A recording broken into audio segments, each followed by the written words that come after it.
La guerre n'est pas ce que souhaitent les États-Unis. Nous ne voulons pas la guerre maintenant, mais notre patience a des limites.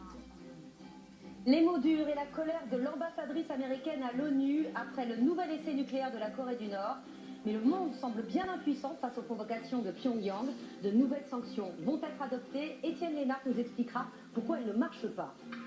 Plus de 12 millions d'élèves ont retrouvé les bancs de l'école aujourd'hui. Une rentrée en musique, mais pas sans fausses notes. La suppression des emplois aidés a provoqué la colère dans certains établissements qui ne peuvent plus s'en passer. Les syndicats ne l'avaient pas vu venir. La rupture conventionnelle collective, prévue par la réforme du Code du travail, elle permet une rupture à l'amiable entre patrons et salariés. Quels avantages et quelles craintes? Nous vous le dirons dans ce journal. Air France dans des mains étrangères. Deux concurrents chinois et américains se partagent désormais 20% de la compagnie aérienne française. Nous verrons l'intérêt et le risque éventuel de l'opération. Un homme mis en examen a écroué dans l'affaire de la disparition de Maëlys. Il a reconnu qu'elle était entrée dans sa voiture, mais il nie l'avoir enlevée.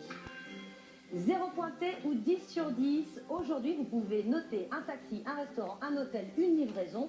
Jusqu'où irons-nous dans cette évaluation permanente? Demain, tous notés, ce sera l'enquête de la fin de ce journal.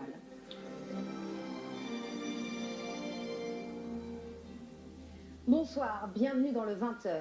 Que faire face aux provocations de la Corée du Nord? Quelle réplique après le nouvel essai nucléaire de Pyongyang?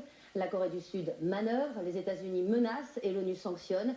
Mais la communauté internationale semble en réalité bien impuissante. Alain Chazal.